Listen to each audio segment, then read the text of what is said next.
I train a lot with weapons, and I put a lot of time into training the worst case scenario with them, as well as the artistry of Filipino martial arts. My background in Filipino martial arts is in 3 systems: Mati Arnis, Balintawak, and De Campo 1, 2, 3 original.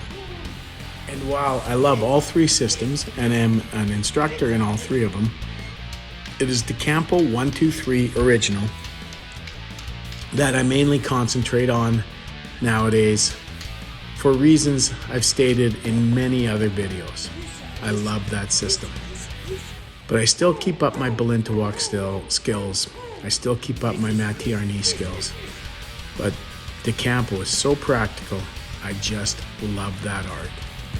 I am a crew in Muay Thai under Ajahn Songlith Singthong.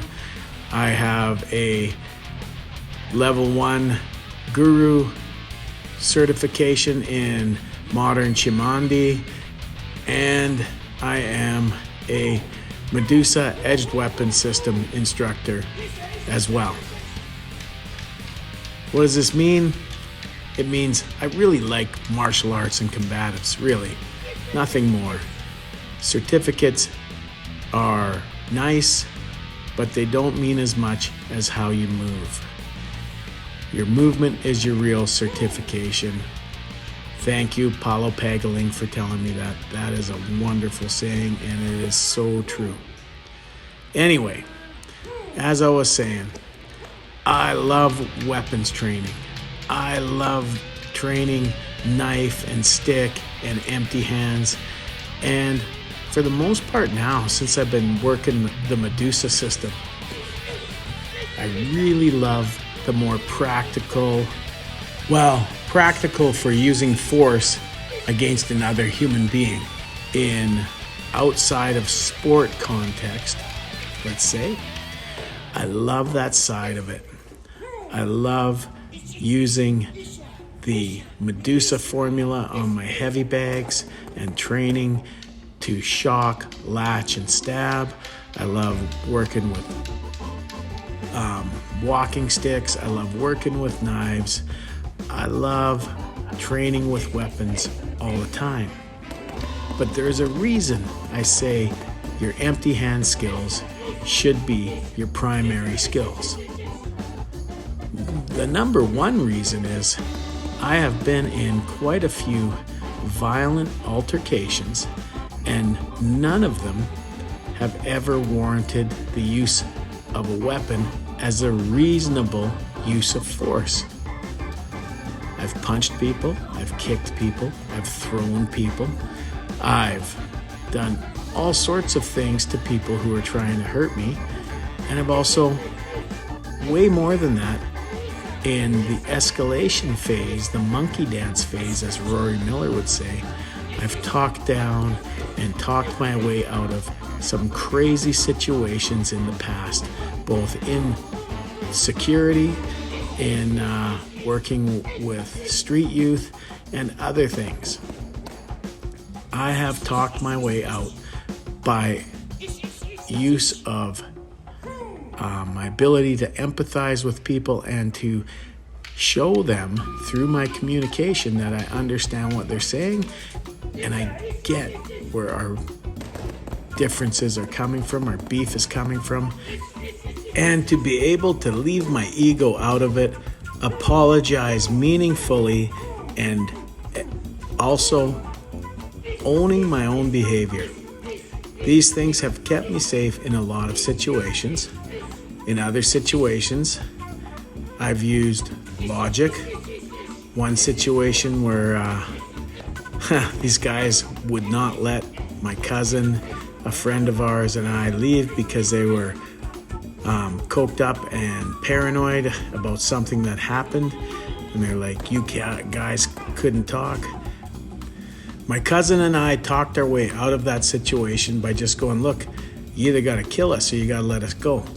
I don't know which is going to get you in more trouble. What do you think? and it got through to their coke-addled brains, or whatever they were on. Actually, I'm assuming coke. This is not about empty hands, these stories, but that is another skill that comes before your empty hands. Your ability to de-escalate, to avoid. But part of the reason I was able to do that back then is I was pretty sure I was tough, even though I was untrained.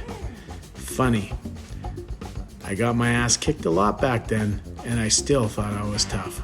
But anyway, I digress. Let's get back to the point here. Now, even if you carry a tool for self-defense or a tool to counter violence, it will likely be in a sheath, a holster, in a pocket, and you have to access it. The way things usually happen in violence is people get close first. And don't tell me no one's getting it within 5 feet of you, because every day in our lives, people get close to us. We allow people to get close to us. Conversation distance is arm's length away. So you're not going to just be able to reach whatever you have on your belt or in your pocket. You have to make time to get there. Your empty hand skills do that.